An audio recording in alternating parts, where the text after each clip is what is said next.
નમસ્કાર મિત્રો, સ્વાગત છે તમારું બધાનું ફોરેસ્ટ વાલા યુટ્યુબ ચેનલના એક નવા વિડીયોમાં.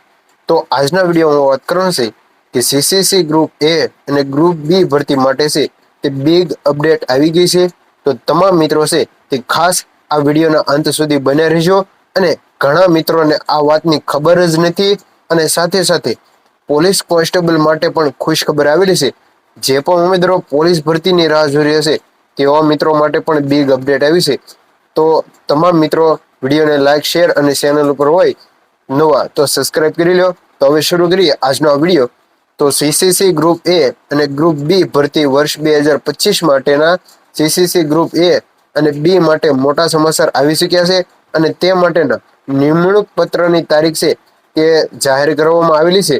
તો હવે વાત કરીએ તો તમે સ્ક્રીન ઉપર જોઈ શકો છો કે એવા રૂપાળા આપણા દીપક રૂજાણી સાહેબ દ્વારા છે તે મહત્વપૂર્ણ અપડેટ આપવામાં આવેલી છે કે સીસીસી ગ્રુપ એ અને ગ્રુપ બી માટે છે તે આવ્યા સારા સમાચાર. આશરે 5400 ઉમેદવારોને 19 નવેમ્બરના રોજ છે તે મુખ્યમંત્રીના હસ્તકે છે તે નિમણૂક પત્ર આપવાનો કાર્યક્રમ છે તે જાહેર કરેલો છે. તો તમામ મિત્રો માટે છે તે ખુશીના સમાચાર કહી શકાય કે 5400 જેટલા ઉમેદવારોને 19 નવેમ્બરના રોજ મુખ્યમંત્રીના હસ્તકે છે તે ગ્રુપ એ અને ગ્રુપ બી માટે પાસ થયેલા ઉમેદવારોને ઓર્ડર આપવામાં આવશે.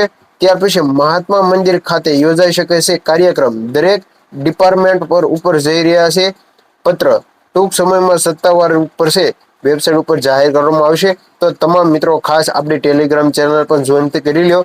ત્યાં ફટાફટ તમને આવી તમામ સરકારી ભરતીની માહિતી મળી રહી છે અને મહાત્મા મંદિર ખાતે છે તે યોજાઈ શકે છે કાર્યક્રમ અને દરેક ડિપાર્ટમેન્ટ ઉપર જઈ રહ્યા છે પત્ર અને ટૂંક જ સમયમાં છે તે સત્તાવાર વેબસાઇટ ઉપર જાહેર કરવામાં આવશે. તો જે પણ ઉમેદવારો સરકારી ભરતીની તૈયારી કરતા હોય તો ખાસ તમારા મિત્રો સુધી આ માહિતી પહોંચાડી દેજો. અને જે વાતની મિત્રોને ખ્યાલ જ નથી તે જણાવી દો કે સૌપ્રથમ આપણે નેક્સ્ટ વિડીયો આની પહેલા 2 દિવસથી 3 દિવસ પહેલા બનાવ્યો હતો કે સૌપ્રથમ બની શકે તો સીસીસી ગ્રુપ એ અને ગ્રુપ બી ભરતીનું પરિણામ આપવામાં આવે, ત્યાર પછી પીએસઆઈ ભરતીનું પરિણામ આપવામાં આવે અને પછી કોન્સ્ટેબલ ભરતીમાં જો ઉમેદવારોને શક્ય બને તો ઓપટ આઉટ અને વેઇટિંગ લિસ્ટ આપવામાં આવે તો પોલીસ કોન્સ્ટેબલમાં એક પણ જગ્યા ન પડી રહે. તો હવે વાત કરીએ તો પોલીસ કોન્સ્ટેબલમાં શું ખુશ ખબર છે કે જે ઉમેદવારો પોલીસ ભરતીની રાહ જોઈ રહ્યા છે તેવા મિત્રો માટે થોડીક એક નમ્ર અપીલ છે કે હાલ કોન્સ્ટેબલ ભરતીનું પરિણામ ભલે વિલંબ થાય પણ સૌપ્રથમ પીએસઆઈ ભરતીનું પરિણામ આવવા દો.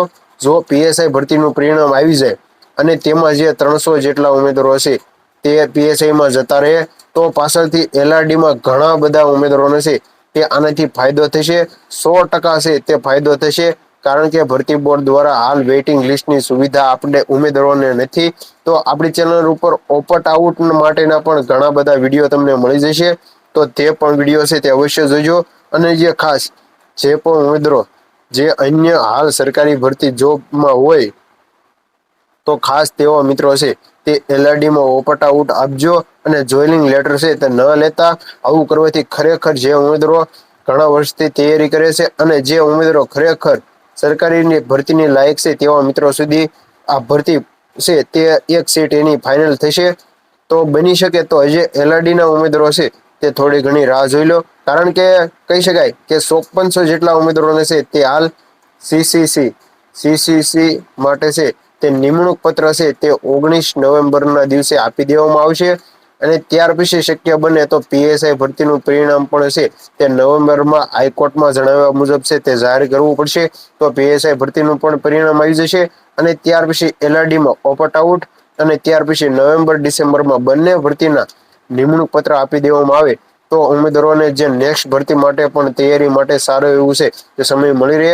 જે ઉમેદવારો પાર્ટ એ અને પાર્ટ બી મુજબ હાલ ફેલ થયા છો તેવા મિત્રો પણ નવી ભરતી ક્યારે આવશે તેનો વિડીયો આપણી ચેનલમાં મૂકેલો છે.